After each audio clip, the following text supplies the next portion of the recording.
Bom dia a todos. Hoje é um prazer receber a Isabela Carlotti Busato, que foi nossa aluna, nossa residente, e hoje está aqui nos ensinando sobre BIRADS, quinta edição. Os que não viram nem a primeira, estamos na quinta, certo? Perguntas mais frequentes. Isa, muito obrigada, seja muito bem-vinda, é um orgulho e uma honra te ter aqui. Obrigada.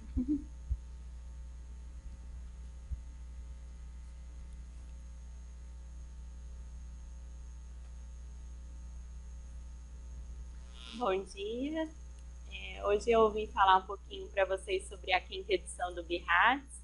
Eu procurei focar em temas que pudessem ser úteis aí para a prática do ginecologista em geral, né? Não só para o mastologista.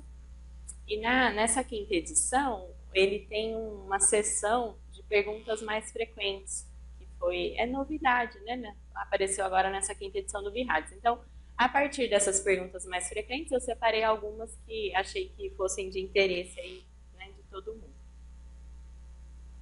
Então, o BIRADS, ele é esse atlas, esse é o da quinta edição, que foi lançada pelo Colégio Americano de Radiologia em 2013. A versão em português é agora de 2016. Os principais objetivos, né, dessa padronização aí é uniformizar os relatórios dos exames de imagem. Inicialmente ele foi proposto para mamografia apenas, hoje tem a versão do ultrassom e da ressonância também. Reduzir os erros de interpretação, padronizar as condutas para cada achado, então ele não só classifica aquele achado, mas padroniza a conduta para cada um deles, facilita a monitorização dos resultados e facilita a comparação entre os estudos científicos, né? Você consegue comparar diversos centros com a mesma nomenclatura aí das imagens. Esse quadrinho aqui resume bem as categorias, acho que isso é de conhecimento de todo mundo, mas a categoria 0, o BIRADS ele vai de 0 a 6, né? O 0 são os exames incompletos, então você precisa de um exame a mais para comparar, precisa de um outro exame de imagem para complementar, então é uma categoria incompleta. A categoria 1 é chamada de negativa, não tem nenhum achado. A categoria 2 são achados tipicamente benignos, onde o risco de malignidade também é 0. A partir da categoria 3, ele desconfigurou aqui o quadro quando foi passar para o computador. Mas na categoria 3 são achados provavelmente benignos, em que o risco de malignidade varia de 0 a 2%. A categoria 4 inclui todos os achados suspeitos, por ter uma grande variedade aí no risco de malignidade, que vai de 2 até 95%, ela foi dividida em categoria 4A, B e C, de acordo com o risco de malignidade. Então, a categoria 4A de 2 a 10%, 4B de 10 a 50% e 4C de 50% a 95% de risco de malignidade. Essa divisão em A, B e C só vale para mamografia e ultrassom, a ressonância não tem essa divisão, é só 4. A categoria 5 são para os achados altamente sugestivos de malignidade, com risco maior de 95%. E a categoria 6 são as pacientes que já têm diagnóstico de câncer e ainda não realizaram tratamento cirúrgico. Então, como eu falei no começo, né, eu separei essas questões aí que estão na seção de perguntas mais frequentes do BIRADS e acrescentei algumas que eu achei que fossem interessantes. Essa seção é muito legal, ela é disponível na internet e não precisa comprar o Atlas, né, para poder ter acesso a ela, e ela vai sendo editada, né, vai sendo revisada periodicamente, incluindo novas questões que vão aparecendo ao longo do tempo. Então, eu separei 4 questões para a gente conversar hoje. Uma delas é: mamas densas é BIRADS 0? Quando eu devo indicar um exame adicional? Então, eu recebo uma paciente com uma mamografia de mamas densas, né? Às vezes laudada como BIRADS 0. Quando que essas pacientes de mamas densas precisam de um exame adicional? Cistos complicados precisam ser acompanhados a cada 6 meses? Então, são aqueles BIRADS 3 que vão ser 3 para sempre, né? Será que eu preciso realmente acompanhar cisto complicado a cada 6 meses? Qual o risco de malignidade? Eu recebi uma mamografia BIRADS 0, como devo fazer a investigação adicional? E qual o segmento de BIRADS 3? Então, vamos começar com as mamas densas. Então, uma paciente fez uma mamografia de rastreamento, identificou as mamas heterogeneamente densas ou extremamente densas, mas não tinha nenhum achado suspeito. Eu devo dar BIRAD 0 para complementar a contração ou ressonância? Será que ter mamas densas por si só aumenta o risco de câncer de mama? Mamas densas diminuem a sensibilidade da mamografia mesmo? E qual paciente merece complementação com ultrassom ou ressonância? Então, eu vou tentar abordar assim, todos esses temas para elucidar se realmente tem necessidade de investigação adicional em pacientes com mamas densas. Então, essa aqui é a divisão. Primeiro, o que é uma mama densa, né? Então, na quinta edição do BIRADS, essa nomenclatura mudou um pouquinho. Antes, ela era feita por porcentagem de tecido fibroglandular em relação ao adiposo, e agora, na quinta edição, eles dividiram em 4, mantiveram as 4 categorias e dividiram em A, B, C e D. Então, na A são as mamas predominantemente adiposas, a B com densidades fibroglandulares esparsas, a C heterogeneamente densas e a D extremamente densas. Então, o que a gente considera mamas densas são essas heterogeneamente densas e extremamente densas.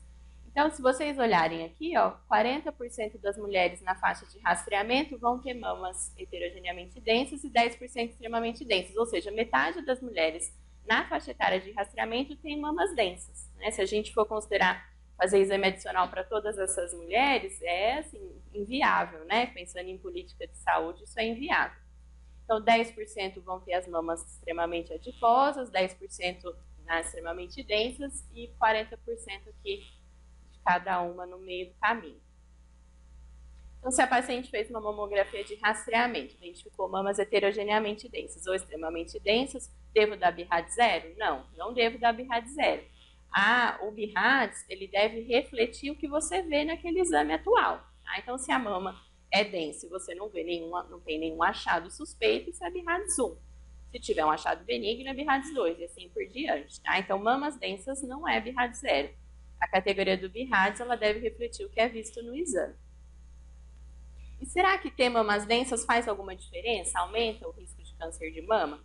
E a gente sabe que aumenta, tá? Então, o fato da mulher ter mamas densas aumenta por si só o risco de câncer de mama. Mas como um fator isolado, esse aumento é pequeno. Esse trabalho aqui, que é um trabalho americano, que avaliou mais de 300 mil mulheres, eles viram um aumento de risco relativo de 1,2 nas mamas heterogeneamente densas e 2,1 nas mamas extremamente densas. Então, existe um aumento de risco. Agora, se a gente considerar todas as pacientes com mamas densas de alto risco, isso representaria metade das mulheres na faixa etária de rastreamento. Tá? Então, isso, como eu falei anteriormente, é inviável.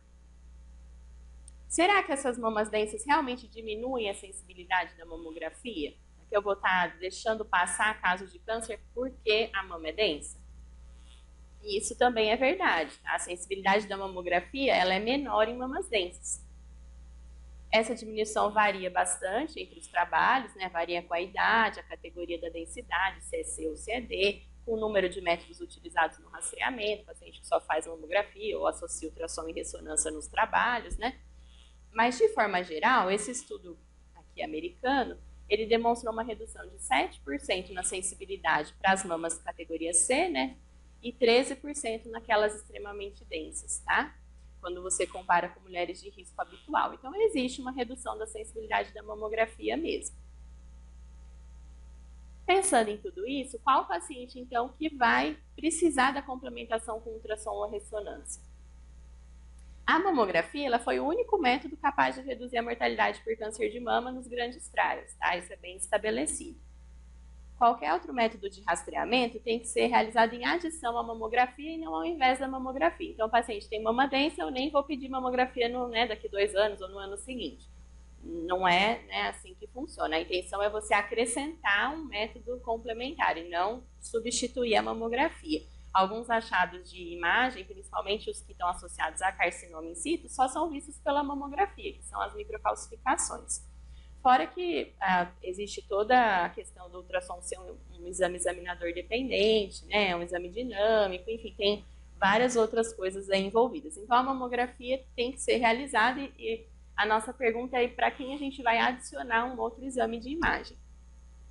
Ultrassom de mama de rastreamento, por que a gente não faz para todo mundo? Porque aumenta muito o número de biópsias benignas, né? A taxa de falso positivo do ultrassom é muito grande. E o ultrassom e a ressonância, os dois aumentam bastante os segmentos mais curtos, né? Os BIRADS 3, a necessidade de repetir esse exame em intervalo mais curto. Então, isso tem um aumento de custo, um aumento na ansiedade da paciente. A paciente ter o diagnóstico de um nódulo de mama, mesmo que provavelmente benigno, vem com algumas consequências psicológicas, né, e ansiedade, medo, enfim, tem muita coisa envolvida nisso tudo que tem que ser levado em consideração quando a gente pede o exame ou quando faz rastreamento populacional. Então, quando a gente coloca tudo isso na balança, né, o que sobra, né? E eu acho que talvez o mais importante desse questionamento todo é: será que isso vai fazer diferença na mortalidade por câncer de mama? Será que eu fazer um ultrassom, além da mamografia, uma ressonância, tem impacto na mortalidade? Que é o que, no fim das contas, importa para a gente, né? O que a gente quer é reduzir mortalidade pela doença. Será que esses tumores que a gente vai diagnosticar só pelo ultrassom ou só pela ressonância seriam diagnosticados na mamografia do ano seguinte? Será que no ano seguinte eles já estariam mais avançados do que estavam esse ano, né? Será que ele já vai estar no estágio 2 ou 3 e agora eu ia pegar no estágio 1? Então, essas respostas a gente não tem. Na verdade, nenhum estudo conseguiu mostrar isso, né, que a adição do ultrassom da ressonância tem impacto na mortalidade, né, ou vai ter algum efeito realmente benéfico, tá? Então, qual que é, assim, a proposta, né? O ideal é a gente calcular o risco individual além da densidade mamária, tá? Então, será que ela tem mais algum fator de risco além das mamas densas que eu preciso me preocupar com essa paciente especial? Em pacientes que a densidade mamária é o único fator de risco, não precisam de exames adicionais, tá? Não devem ser submetidas a investigação adicionais. Existem vários modelos de cálculo de risco, né? Alguns são mais adequados para populações com história familiar, outros com história pessoal de atipia, enfim, mas a gente considera, de modo geral, que acima de 20% ao longo da vida, a paciente tem alto risco de desenvolver câncer de mama. Como eu posso fazer isso na prática, né? Esses modelos não são tão simples, apesar deles estarem disponíveis na internet, você só vai preenchendo as lacunas e calcula o risco. Mas na prática, assim, pacientes que têm mutação BRCA conhecida com certeza merecem um rastreamento diferenciado. Paciente que tem um parente de primeiro grau com câncer de mama na pré-menopausa também é alto risco. Paciente que tem parente de primeiro grau com câncer de ovário.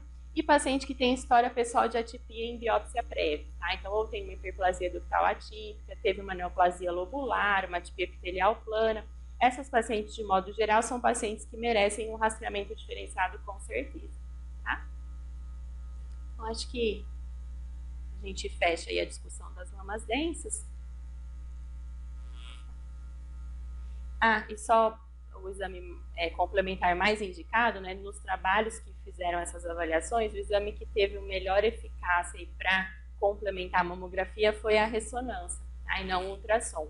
Isso gera outros problemas, não só o custo e a disponibilidade do exame, mas a questão de fazer biópsia por ressonância. No Brasil, tem poucos centros que fazem biópsia guiado por ressonância. Então, se você tem um achado que é só visto na ressonância, você tem um outro problema na mão, que é arrumar um lugar para biopsiar pela ressonância, né? A gente sempre tenta achar a lesão pelo ultrassom guiado pela imagem da ressonância, faz o second look, né? Mas nem sempre isso é possível. E aí você cria mais uma demanda, mais um problema, que é conseguir uma biópsia guiada por ressonância.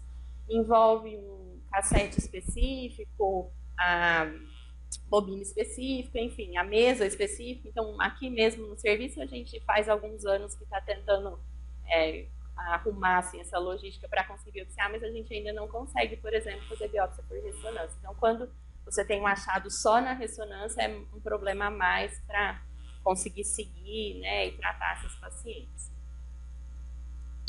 Então, vamos para a questão seguinte. Cistos complicados precisam ser acompanhados a cada 6 meses.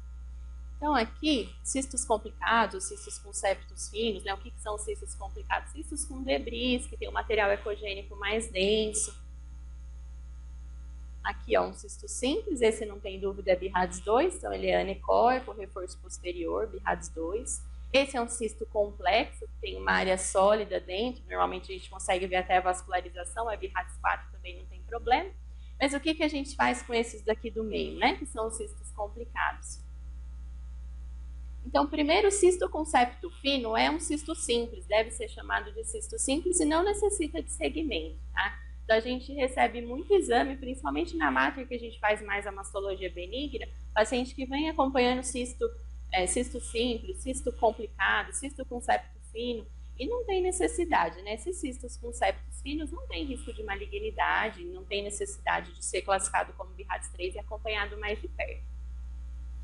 Além disso, nessa quinta edição, ficou bem definido que cisto complicado, que está em meio a múltiplos cistos simples, devem ser classificados como BIRADS 2 também. O único cisto complicado que merece um segmento de perto é o cisto complicado isolado. Não é nem por ser cisto ou por ter risco de malignidade do cisto, né? Mas pelo risco dele ser um nódulo sólido, na verdade, e você achar que é um cisto complicado, né? Então, esse é o problema aí do cisto complicado. Às vezes, essa diferenciação não é tão simples, os debris o cisto está bem intenso, você não consegue ver movimento no debris, né? Então você não consegue saber que aquilo realmente é líquido, e por isso que o risco varia de 0 a 2%. Mas, de forma geral, o cisto complicado em meio a cisto simples é BIRADS 2, o risco de malignidade é 0, tá? Isso evita, assim, alguns segmentos desnecessários e ansiedade da paciente, aquela, eu tenho um nódulo de mama, eu tenho um problema na mama, né? Esse fardo todo aí que vem junto. O mesmo vale para microcistos agrupados. Então, quando ele é um achado isolado, ele deve ser acompanhado pelo risco de ter área sólida aqui entre os cistos que você não está conseguindo, né, identificar no primeiro momento. Mas quando ele está em meio a outros cistos simples, ou são múltiplos microcistos agrupados, também deve ser categorizado como 2, tá? Então, a categoria 2 não precisa de segmento adicional. A próxima pergunta, eu recebi uma mamografia BIRADS 0, como que eu devo fazer a investigação adicional? E aí depende, tá? Então, aquele raciocínio automático, assim, a mamografia veio BIRADS 0, eu peço um ultrassom, né? Então, a intenção é tentar desmistificar isso, na verdade, não é bem assim. A categoria 0 ela é um exame incompleto, portanto, deve ser uma categoria temporária. A paciente deve ser BIRADS 0 até ela realizar um exame adicional, né? Não pode ser categoria 0 para sempre. Eu preciso ter um desfecho para esse exame, não pode ser incompleto até o ano seguinte, né? Praticamente só é utilizado em laudo de mamografia. Existem algumas poucas exceções para dar BIRADS 0 em outros exames de imagem. Então, por exemplo, uma paciente jovem tem um achado palpatório na mama, fez um ultrassom, você não viu nada, mas ela ainda não fez mamografia, você quer comparar, ou você achou que tem uma área irregular, mas não define nódulo, você pode dar BIRADS 0 nesse ultrassom até ela fazer a mamografia, por exemplo. Paciente que já fizeram tratamento, você tem dúvida se é recidiva ou cicatriz, é um das poucas situações em que é assim, aceitável dar BIRADS 0 no ultrassom para pedir uma ressonância, tá? Isso também é questionável, há quem assim, prefira dar o BIRADS 1, por exemplo, do ultrassom e sugerir na observação que seja complementado com ressonância. E necessidade de comparar com os exames prévios. O paciente tem um nódulo de mama, vem para fazer ultrassom, te fala que ela segue isso há muitos anos, mas não trouxe nenhum exame de imagem. Você quer ver se já está estável há vários anos e dá BIRADS 2, ou se ele cresceu e dá BIRADS 4. Para isso você precisa comparar com exames prévios, então você pode dar BIRADS 0. É importante que isso seja factível, assim, essa questão de comparar, não adianta você querer comparar com o exame anterior uma paciente que não tem um exame em casa ou que não vai trazer nunca, né, você não tem o contato da paciente, então aí você deve definir na hora do exame mesmo. Mas se é uma paciente que você sabe que vai te trazer ou que você tem contato, que vai trazer amanhã, depois de amanhã, você pode dar BIRADS 0, tá? Eles recomendam que isso seja feito em 30 dias, então em 30 dias você deve definir se o BIRADS 0 virou 2, 3, 4 ou 1, né, que aconteceu aí com esse achado. Quais são as possibilidades? Microcalcificações agrupadas, que eu preciso avaliar com incidência ampliada. Nessa paciente, o ultrassom não vai ajudar em nada, né? Eu preciso de uma magnificação com compressão localizada, tá? Como que isso é feito? Então, olha a diferença, assim, de como a gente consegue avaliar melhor a morfologia, a distribuição, quando tem a magnificação.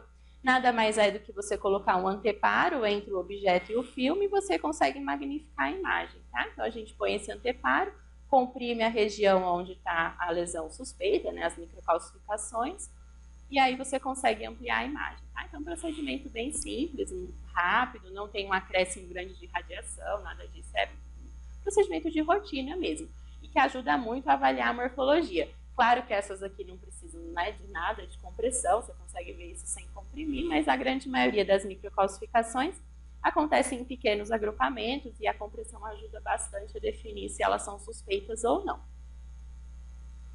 Uma outra situação, eu tenho uma assimetria focal, eu preciso de projeção complementar para diferenciar entre superposição tecidual, ou se é uma lesão verdadeira, ou a compressão para estudar a margem de nódulo, tá? Então, nesse caso das assimetrias, a mamografia com compressão localizada ajuda bastante e o ultrassom ele pode ser útil na investigação, tá? Então, às vezes, o ultrassom ajuda também em caso de assimetria.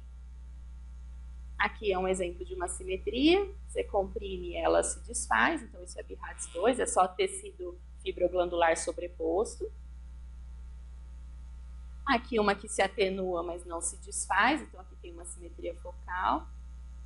Ela se atenua aqui principalmente na incidência médio-lateral oblíqua, né? Se atenua bastante, então vai ser seguida como um BIRADS 3, acompanhado com mamografia daqui a 6 meses.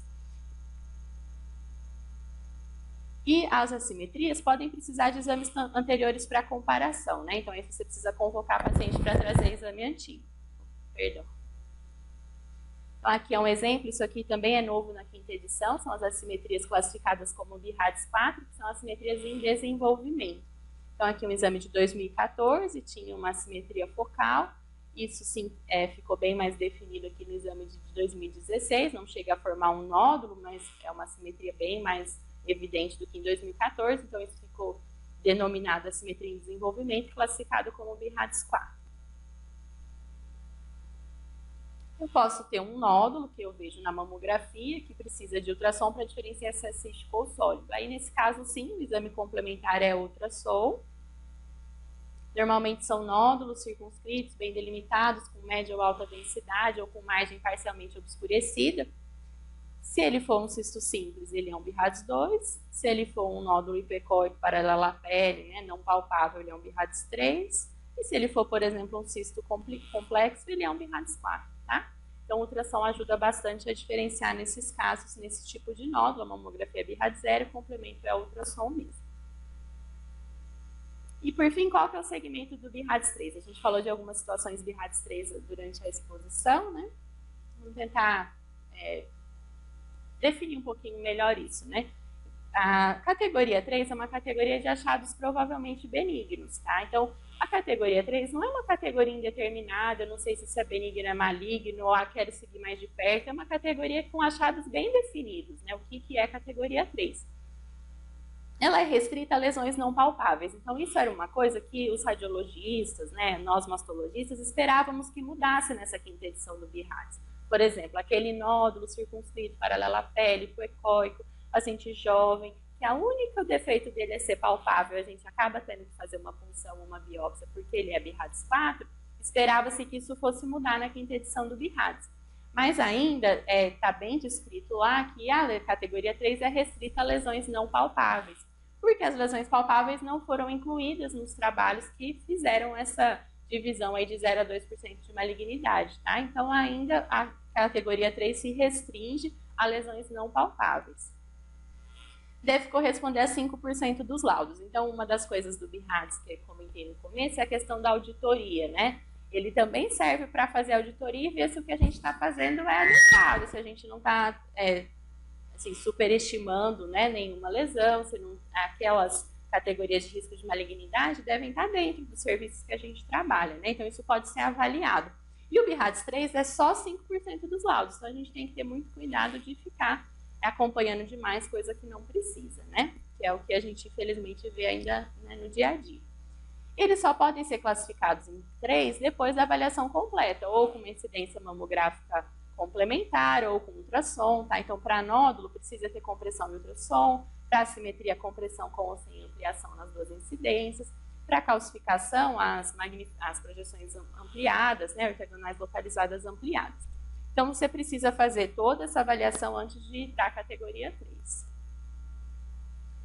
Quais são as possibilidades? Né? Um nódulo sólido circunscrito não calcificado, uma assimetria focal, calcificações pontiformes agrupadas, cisto com conteúdo espesso isolado, microcisto agrupado isolado.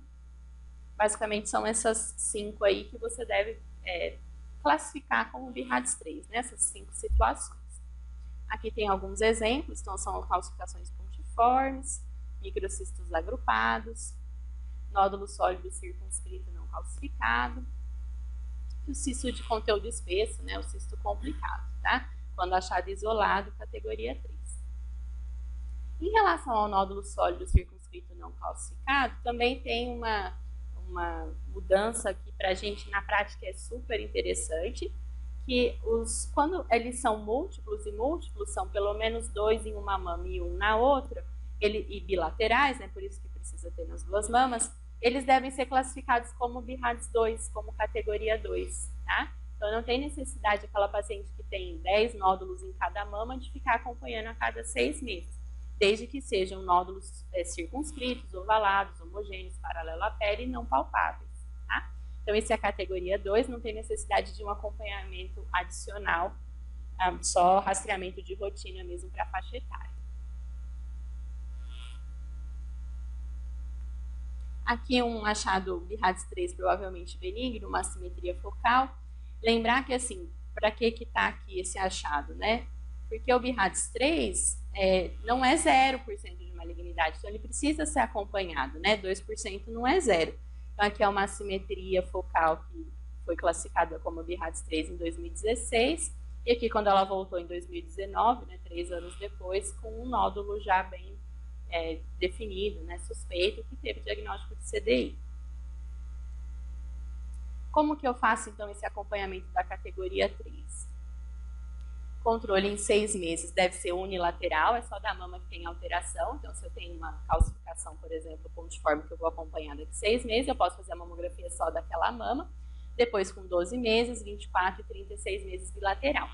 Ele coloca de acompanhar de 2 a 3 anos até definir estabilidade, né? Quando que eu faço 2, quando que eu faço 3.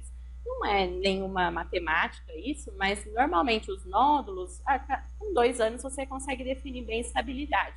As calcificações, às vezes, acompanham um pouquinho mais de tempo, né? Então é mais prudente acompanhar aí por 3 anos. Mas também não é para o resto da vida, né? Esses BIRADS 3 tem que ter um desfecho, né, no fim das contas. E o exame sempre realizar com que identificou melhor a lesão. Eu não preciso fazer os 2 exames. Por exemplo, é um nódulo que eu só vejo no ultrassom, não tem por que fazer mamografia 6 meses depois. Quais são os potenciais desfechos, então? Se ele está estável mais do que 2, 3 anos, BIRADS 2. Se ele está estável a menos de 2, 3 anos, vai continuar BIRADS 3. Se ele regrediu, BIRADS 2. Se ele desapareceu, BIRADS 1. Cisto complicado, por exemplo, pode muito bem desaparecer de um ano para o outro. E se ele piorou, mudou as características, aumentou de tamanho mais de 20% no maior eixo, ele vai ser reclassificado para BIRADS 4 ou 5. Quando que eu vou considerar a biópsia em paciente com categoria 3? Paciente com cancerofobia, paciente que quer engravidar e você vai ter dificuldade nesse segmento, paciente que não vai fazer segmento por qualquer motivo, que vai começar a terapia hormonal, paciente que vai ser submetido à cirurgia plástica, paciente que já é sabidamente de alto risco, ou pessoal ou familiar, já teve uma biópsia com atipia, ou a mãe teve câncer de mama com 40 anos, e pacientes candidatas a transplante, tanto doador quanto receptor. Então, a gente recebe bastante paciente da nefro que precisa fazer transplante renal, e para entrar na fila, eles têm que ter essa investigação completa, né? Não pode esperar 6 meses para definir se é benigno ou não. Acho que era isso que eu queria falar para vocês. Aqui são só algumas imagens do mês de outubro, né? Agora acabou aí o Outubro Rosa e algumas atividades que a gente fez na enfermaria aqui do 8º andar, no ambulatório. Teve de tudo, assim, massagem, aula de lenço, como amarrar o turbante, limpeza de pele, enfim, várias atividades. As meninas da enfermagem fizeram almofada para paciente que fez mastectomia colocar debaixo do braço. Então foi um mês bem produtivo aí para a gente. Eu queria agradecer a oportunidade, para mim é uma honra estar aqui, assim, um lugar que só me traz boas memórias e que eu me formei, fiz toda a minha formação e tenho muito a agradecer a todo mundo. Obrigada.